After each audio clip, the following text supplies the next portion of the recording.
Elle était infatigable, notre mère. Chaque soir, quand elle revenait des champs, sous la pluie ou sous un flamboyant couchant de soleil, avant l'heure du conte, elle s'activait dans la cuisine et préparait le repas qui était toujours prêt dès notre retour de l'école. L'heure du dîner précédait toujours celui du conte, sauf quand il n'y avait rien à manger certaines nuits. Alors ces nuits-là, la conteuse plaçait une marmite d'eau au feu et qu'elle laissait bouillir. La marmite au feu laissait échapper une vapeur et, lorsque nous arrivions de l'école, la conteuse disait tout simplement « Installez-vous les enfants, le dîner sera prêt dans quelques instants. Commençons par le conte. » Ce dîner n'arrivait jamais. Ces nuits-là, le conte était à l'honneur et la vapeur du dîner n'avait aucune saveur. Nous nous endormions, le ventre vide, mais la tête pleine de quelques gouttes de sagesse. Un ongle, takunta, histoire racontant. Muvungwe, amuvung le banzlam lum kongolwe muvungwe, amuvung tilum sukul doshboal munchamuke muvungwe. Elle avait une voix de blues, une voix de pleurs et de larmes quand elle chantait. Et lui répondait avec sa voix de jazz qui dégageait un certain charme. Kalkwa konkashi, liolimbal nje, liolimbal minu, bana bota butobe. Nje yaminu, tuek muta ou mwek. Si vous allez à Yanga aujourd'hui et que tôt le matin, vous décidez de vous rendre au lac, le souffle matinal de l'eau vous chantera cette même chanson au passé. Muvungwe, miku kamble banzlam lum kongolwe muvungwe ya ya. Anje muvung tu lumu sukul ndosh boal bo muchamuke ya ye. Wamone, boala bobo chamukobwe. Et vous entendrez les violettes africaines murmurer à regret.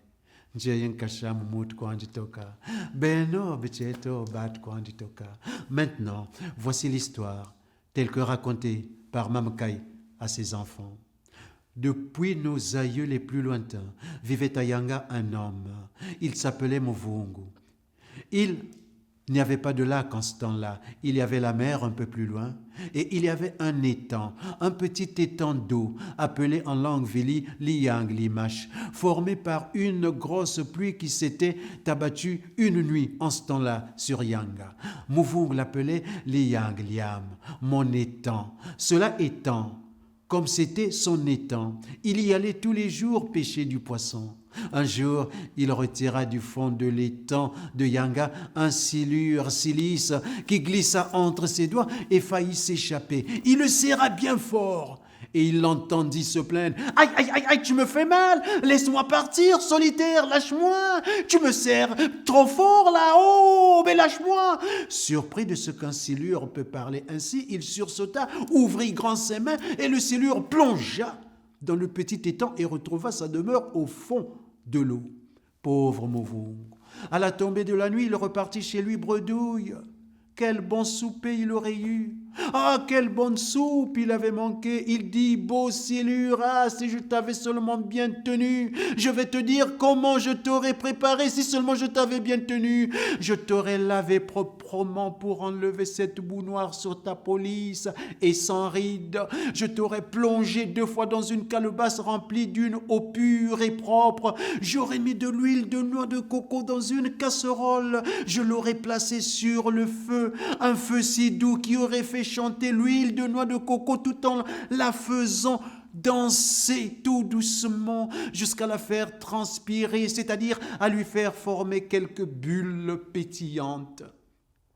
J'aurais mis de l'oignon, de l'ail, de petits piments verts et rouges et de petites tomates bien mûres, du gingembre aussi. J'aurais mis toutes les épices en ébullition pour faire de toi une grande œuvre. Et toi, mon précieux silure à la peau glissante, je t'aurais artistiquement découpé en de petits morceaux si fins que mon œil sensible et fragile aurait eu du mal à les apprécier, mais que ma bouche gourmande aurait savouré avec délice. Je t'aurais placé avec délicatesse sur le liquide effervescent, je t'aurais fait cuire à petit feu, mais à point. J'aurais peut-être ajouté un morceau d'avocat et une tranche de courge ou d'aubergine.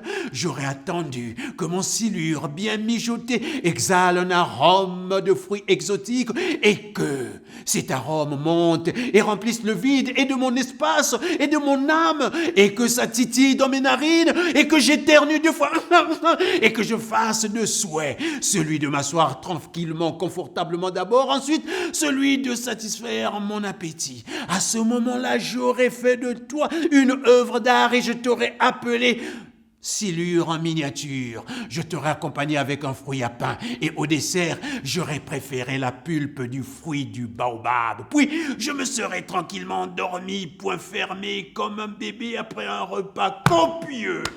Ah, si je t'avais seulement bien tenu, petit silure, tu serais en train de cuire, tranquillement là, dans ma maison, lentement, mais sûrement.